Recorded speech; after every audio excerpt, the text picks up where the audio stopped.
गुरुब्रह्मा गुरुर्विष्णुः गुरुर्देवो महेश्वरः गुरुसाक्षात् परब्रह्म तस्मै श्रीगुरवे नमः।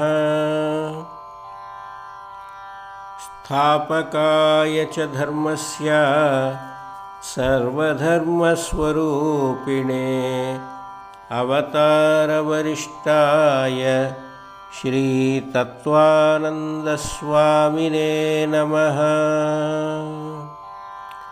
नारायणसमारम्भां व्यासशङ्करमध्यमाम् अस्मदाचार्यपर्यन्तां वन्दे गुरुपरम्पराम्। ప్రియ యోగమిత్రులారా, భగవంతుడు ఈ సృష్టిలో మానవుణ్ణి చాలా విశేషంగా సృష్టించాడు.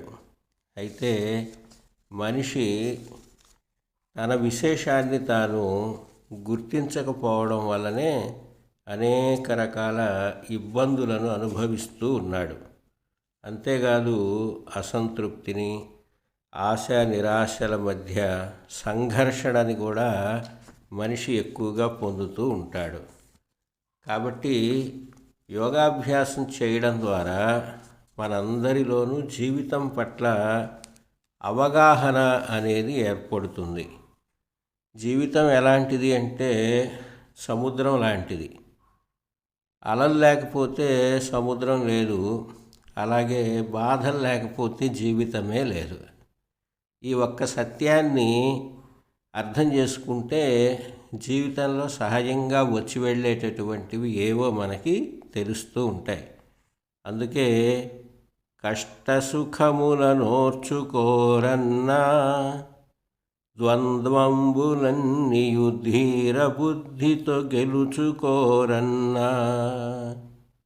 కష్టసుఖములనోర్చుకోరన్నా ద్వంద్వంబులన్నీయు ధీర బుద్ధితో గెలుచుకోరన్నా. పొగిడినప్పుడు పొంగిపోకను, పొగిడినప్పుడు పొంగిపోకను, తిట్టినప్పుడు కృంగిపోకను.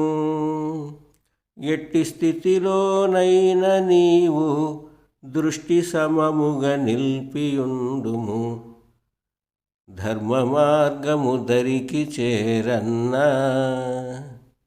ఇలా వేదాంత గీతాలు మనకు జీవిత సత్యాన్ని నేర్పుతూ ఉంటాయి.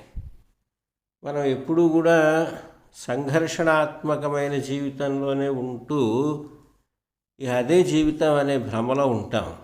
నిజానికి మన మనస్సు ఎప్పుడైతే శాంత స్థితిని పొందుతుందో అప్పుడు ఈ ప్రపంచంలో అనేక విషయాలు మనకి ప్రశాంతంగానే ఉంటాయి, అన్నీ అనుకూలంగానే కనిపిస్తాయి. అలాంటి శాంతి స్థితినే యోగం అంటారు. కృష్ణ భగవానుడు భగవద్గీతలో కూడా యోగులు పరమస్థానాన్ని పొందుతారు అని తెలియజెప్పారు.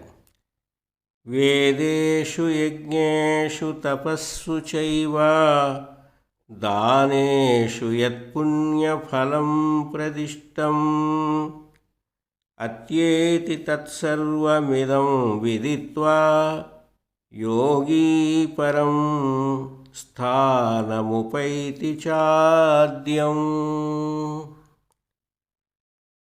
వైదిక కార్యాలు ఉంటాయి, యజ్ఞయాగాది క్రతువులు ఉంటాయి, తపస్సు ఉంటుంది, దానం ఉంటుంది. ఇవన్నీ కూడా పుణ్యకార్యాలు, పుణ్య ఫలితాన్ని ఇస్తాయి. ఈ కార్యాల వల్ల లభించేటటువంటి పుణ్య ఫలితం కంటే కూడా యోగి మరింత ఉన్నతమైన పరమపదాన్ని పొందుతాడు అని కృష్ణ భగవానుడు చెప్పాడు. ఎందుకు ఇలా చెప్పారు అంటే, యోగం అంటే మనం అనుకునే పరిమితార్థంలో కాకుండా విస్తృతార్థంలో చూడాలి. ఆసన ప్రాణాయామాలు చేయడమే యోగం కాదు. యోగస్థమైన స్థితిని పొందడానికి ఆసన ప్రాణాయామాలు దోహదం చేస్తాయి. అంటే జీవించడానికి తింటాం కానీ తినడానికి జీవించం. తినడానికి జీవించడానికి, జీవించడం కొరకు తినడానికి చాలా తేడా ఉంది. మనం జీవించాలి అంటే, శ్వాసించాలి అంటే, మన కార్యాలు నిర్వర్తించాలి అంటే మన శరీరానికి బలం కావాలి. శరీరానికి బలం కావాలి అంటే ఆహారాన్ని తీసుకోవాలి. అంతేగాని ఆహారం తీసుకోవడానికే మన శరీరం లేదు. అట్లాగే ఒక మానసికమైన స్థిరత్వ భావాన్ని యోగం అంటారు. ఆటుపోటులు లేనటువంటి మానస సరోవరాన్ని మనలో నిర్మాణం చేయటమే యోగం యొక్క పరమ లక్ష్యం. అలాంటి మానసిక స్థితికి చేరడానికి ఆసన ప్రాణాయామాలు, ఆహార నియమాలు, ఆధ్యాత్మిక చింతన అనేవి దోహదం చేస్తాయి. అంటే స్థిరమైనటువంటి చిత్తం అనేది లక్ష్యమైతే ఆ లక్ష్యాన్ని చేరుకోవడానికి దోహదం చేసేటటువంటి ఉపకరణాలు ఆసన ప్రాణాయామాలు.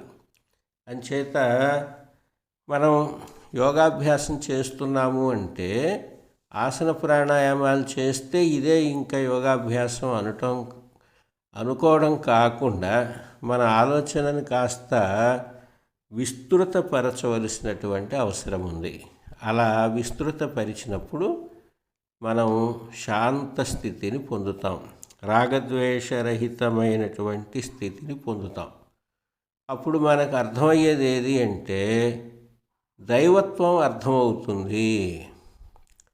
నేను అనే భావన మనలో నిండుగా ఉన్నట్లయితే తాను అనే భావన ప్రవేశించలేదు.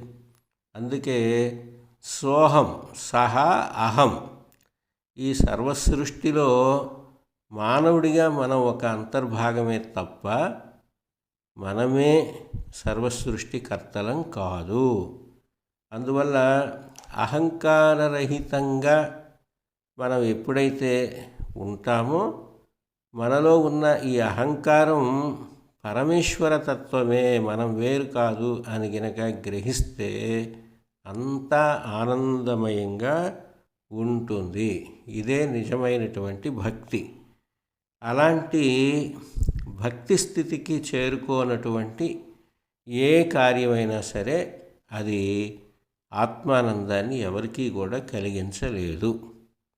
కాబట్టి నేను దానం చేశాను, నేను హోమం చేశాను, నేను తపస్సు చేశాను అనే ఈ అహంకార భావంతో చేసినంతకాలం, యోగం కూడా అంతే, నేను చాలా గొప్ప యోగం చేశాను అని అనుకుంటే ఈ అహంకార భావం ఉన్నంతసేపు కూడా మన మనస్సు లోపల సంతృప్తి అనేది ఉండదు. అంచేత భగవంతుడు ఇచ్చాడు, గురువు రూపంలో మనకి జ్ఞానాన్ని ఇచ్చాడు. అలాగే గురువు పట్ల కృతజ్ఞతాభావంతో భగవంతుణ్ణి సర్వాంతర్యామిగా గ్రహించి మనం ఈ కార్యాలు చేస్తూ ఉంటే అవి సత్ఫలితాన్ని ఇస్తాయి. ఎలాగా అంటే ఓ చిన్న దృష్టాంతాన్ని మనం తెలుసుకుందాం.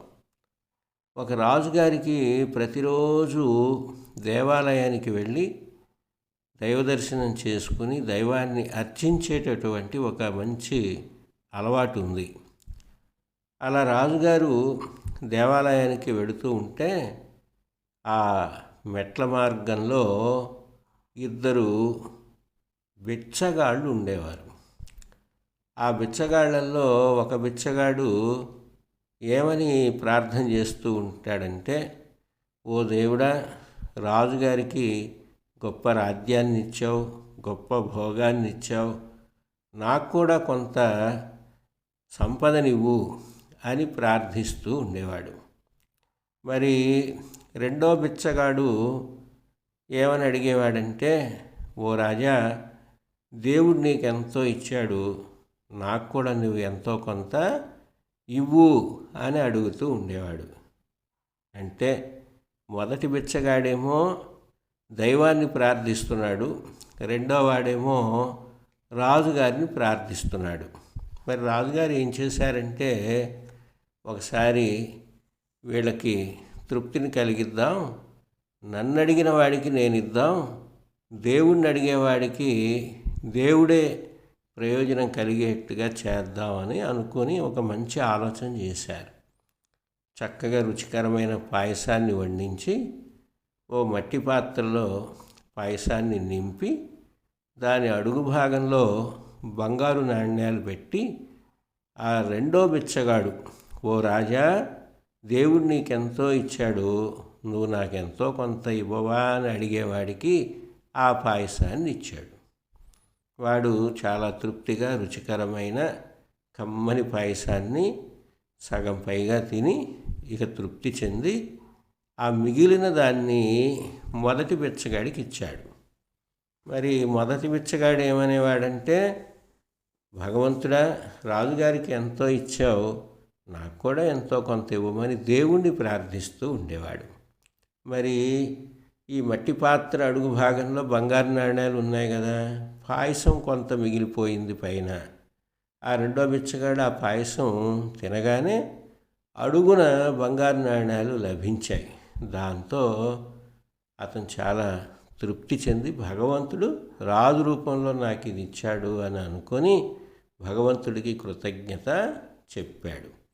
ఇక మరుసటి రోజు ఆ మెట్ల మార్గంలో రెండో బిచ్చగాడే ఉన్నాడు, కానీ మొదటి బిచ్చగాడు లేడు. అంటే మొదటివాడు ఆ బంగారు నాణ్యాలతో తన జీవితాన్ని సంపన్నం చేసుకున్నాడు.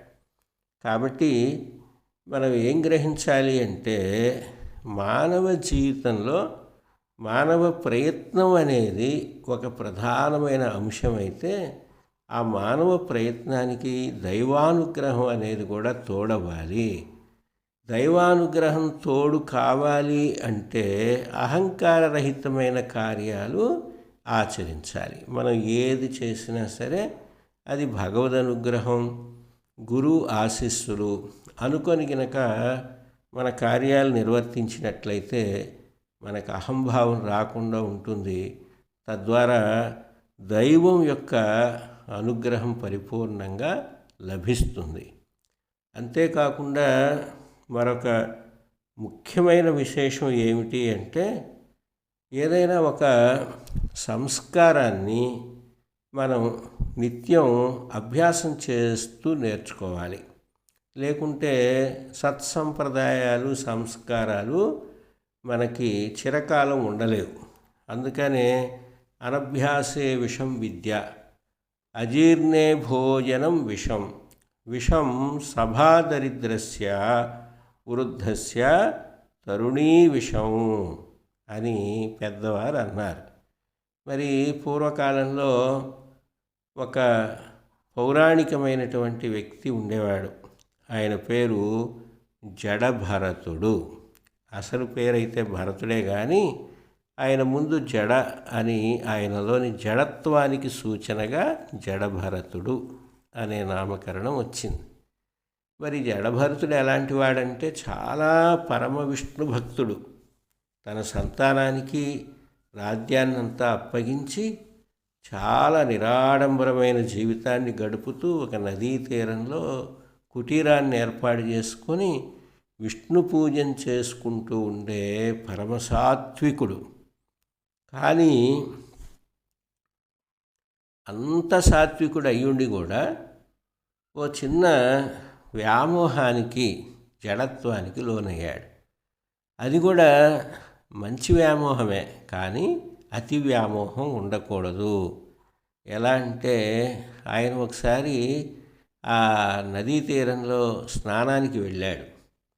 అప్పుడు నిండు గర్భిణి అయినటువంటి ఒక లేడీ నదిలో నీళ్లు తాగడానికి వచ్చి సింహగర్జన వినపడగానే భయపడి ప్రాణాన్ని కాపాడుకోవాలి అని నదిలోకి దూకి ఈదడం మొదలుపెట్టింది. అయితే అది నిండు గర్భిణి కావడంతో ఆ ఒత్తిడికి నదిలోనే ప్రసవించేసి అది నిదానంగా ఒడ్డుకు చేరి అలసిపోయి ప్రాణాన్ని విడిచేసింది. ఆ చిన్న ప్రసవించినటువంటి ఆ లేడి కోనని ఈ జడభరతుడు, మహాభక్తుడైన జడభరతుడు కారుణ్యభావంతో దాన్ని ఒడ్డుకు చేర్చి దాన్ని కన్న బిడ్డ కంటే గొప్పగా చూడడం మొదలుపెట్టాడు. ఇక్కడ ఒక జీవి పట్ల కారుణ్యభావం ఉండడం సంతోషదాయకమే, కానీ ఆయనకి ఆ లేడి కోన పట్ల ఎంత మమకారం పెరిగిపోయింది అంటే క్రమంగా దానికి సేవలు చేయటమే సరిపోయింది, కానీ తాను ఆరాధించే దైవాన్ని కూడా మర్చిపోయాడు.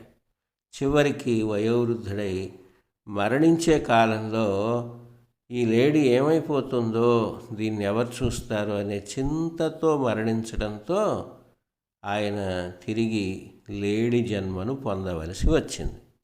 అప్పుడు ఈ జడభరతుడు పూర్వజన్మలో చేసిన భక్తి కార్యాల కారణంగా పూర్వజన్మ స్మృతి కలిగి, అయ్యో నేను ఈ అంతకాలంలో ఈ చింతనే చేశాను కాబట్టి ఆ జన్మనే నేను పొందాను అని వ్యామోహాన్ని గురించి అర్థం చేసుకొని ప్రేమకి వ్యామోహానికి ఉండే భేదాన్ని గ్రహించి తిరిగి విష్ణుభక్తితో తరించాడు. అందుకనే అంతకాలే చ మామేవ స్మరన్ముక్త్వా కళేబరం యః ప్రయాతి సమద్భావం యాతి నాస్త్యత్ర సంశయః. అంతకాలంలో భగవంతుణ్ణి ఆరాధించిన వారికి భగవద్ అనుగ్రహం తప్పకుండా కలుగుతుంది.